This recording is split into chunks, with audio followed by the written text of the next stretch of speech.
North Texas Congressman and Chair of the Small Business Committee, Roger Williams. Thank you so much. We appreciate it.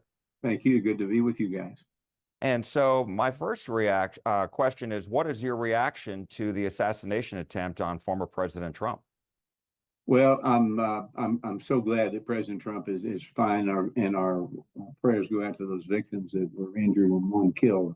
But when I heard about it yesterday, I heard it from a staff member. I was here in Texas, and it brought back memories for me from the 2017 baseball shooting, in which I was one of several that was wounded, and brought that memory back, and what would be going through President Trump's head and the people that were there. And it just reminded me again of the anger and the dislike and the distrust and the hate that we've got up in Washington right now. Everything seems to be driven by that, and it just reaches a point. And Jack, I will tell you, the first thing I thought of during the 2017 baseball shooting, as I was diving into a dugout, was I'm not surprised. And I said that I wasn't surprised in my mind because of the hate and anger. We hear a lot of people today, myself included. I'm not surprised this has happened with the vitriol we've got going in Washington right now. Bad people can do bad things at times. And, talk to me about when you first saw the video from yesterday. And as former President Trump was hit and then he, ducked to the ground, and the fact that he got back up, obviously he was very angry and defiant. What was your reaction to that, to his response? Well, I just thought it was a response of one of leadership. I mean, the first thing you want to do is let the world know he was okay. And he did that. And I think that, people have been on the other side have been hitting him pretty hard for waving his fist. I mean, my goodness gracious, why wouldn't you do that? Why wouldn't you want to come out of that looking strong, looking tough, and looking as a leader? So I was glad to see that he was okay. The reports were that he was okay. And I thought that the way he acted and controlled himself during that period was one of leadership. I had a little Reagan to it. And you mentioned, obviously, the baseball game, which is 7 years ago last month. And talk to me about, you mentioned it a little bit before, as you dove into the dugout. And I mean, what were your feelings? Were you angry? I mean, talk to me about that. Well, that day that happened, I mean, I was hitting ground balls to Scalise. The first shot went off, and we, like so many people, thought it was a car backfiring. Then the perpetrator started firing again. I think he fired on 60 rounds and before help got there. But I wasn't surprised. I was angry. I was mad. We were trying to figure out a way to keep this guy from killing everybody. I mean, you had a lot of people doing a lot of things, people doing things they weren't trained in, but your instincts take in, and you do the right thing, from even putting tourniquets on those that were also shot. So when he went down, he hid. We all found a place to go. When the shooting started, baseball, he found a place to go. So it's a lot of its reaction, and it was interesting to see how the crowd reacted, wasn't it? A lot of them there like it was a movie or something. But I think at the end of the day, they didn't stampede or anything. It may have helped the whole situation.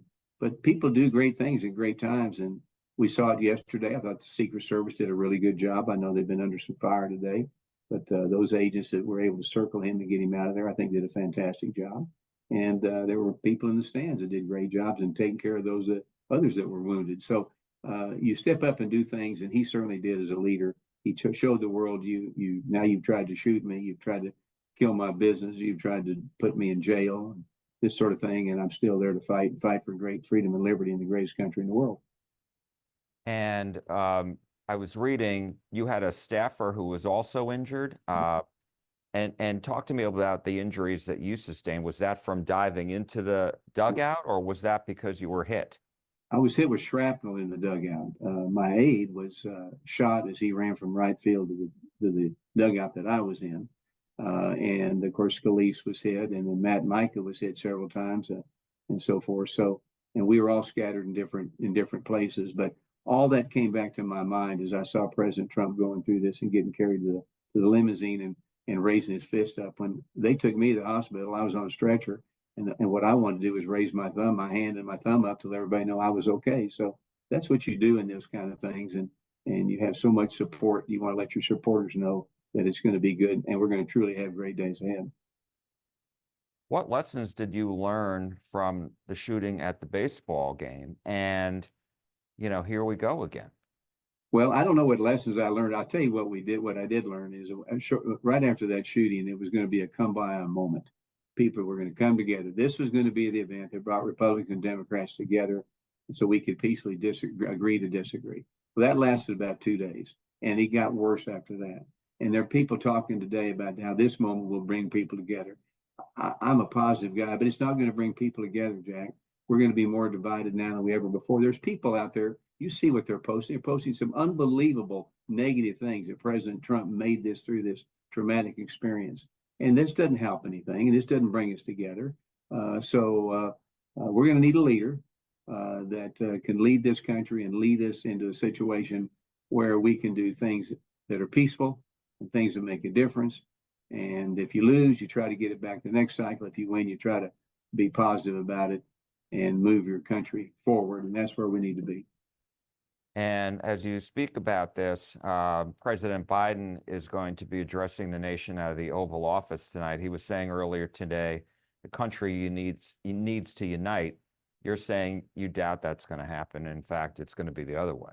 Well, he's saying the right thing if he'll say we need to unite, but he's got to be the uniter. He's the president of the United States, and the things he said are not uniting.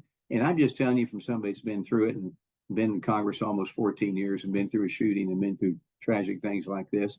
The problem is up there is that we don't have a desire. We say it, but when it gets talking about who's for this, who's against that, it gets angry, and you begin to lose sight of what you're trying to do. If we ran businesses like we run the federal government with anger and hate and dislike, no business would be in business. And so as long as I'm up there, I'm going to try to have cordial dialogue and defend my position and be a strong conservative like I am and represent the people in my district and in our country. And somebody that I'm dealing with, if they don't like it, they can take it and go with it. But I'm going to do what I think is important, and that is get along with people. And so what is your message to people here in North Texas? Well, I think the message is that we need people in politics. I've had people, Jack, this morning call me and say, "Look, I just can't do this anymore. I'm going to back out." But I've had more than those say, "Look, how can I get in? How can I run for office? How can I help a candidate? How can I do this? I want to do something for my country." So I think at the end of the day, I would say, and I'm saying to my people I represent across the country too, is we've got issues out there, but do not be afraid of what's ahead of us. Be aware and let's fix it. And we can do it together. And we need to get people involved and not back off, because even though the system might be a little broken at times, it's still the greatest system in the world. And it's one to be copied. And it's one we're going to exercise again in November. And my last question actually is just about what former President Trump posted. And he said that he initially thought he would delay going to Milwaukee by a couple of days, given what happened. But now he's changed his mind and has decided to go to Milwaukee today, Sunday, as he originally planned, because he didn't want to give in to an assassin, an attempted assassin. I think I'm glad he's doing it. It shows you what a gamer he is, what a patriot, what a hard-nosed leader he is. Going back to the shooting 7 years ago, when I was in the hospital that night, he called to check on me. And one of the things he asked me was, should we play the baseball game tomorrow night? Because the game was scheduled for the next night. I said, absolutely. He said, you doggone right, we'll play it. And that's kind of what he's doing today. I mean, he's a gamer. We don't let the people that are trying to create havoc dictate how we live our lives. We can't give in to them. He's never going to give in. He's never going to give out. And I think he shows that by heading to Milwaukee early. And I think he showed it 7 years ago when he called me and Scalise and wanted to know how we were doing, if we should play the next night. All right, Congressman and Chair of the Small Business Committee, Roger Williams of North Texas. Thank you so much. We appreciate it. Okay, Jack. Thank you.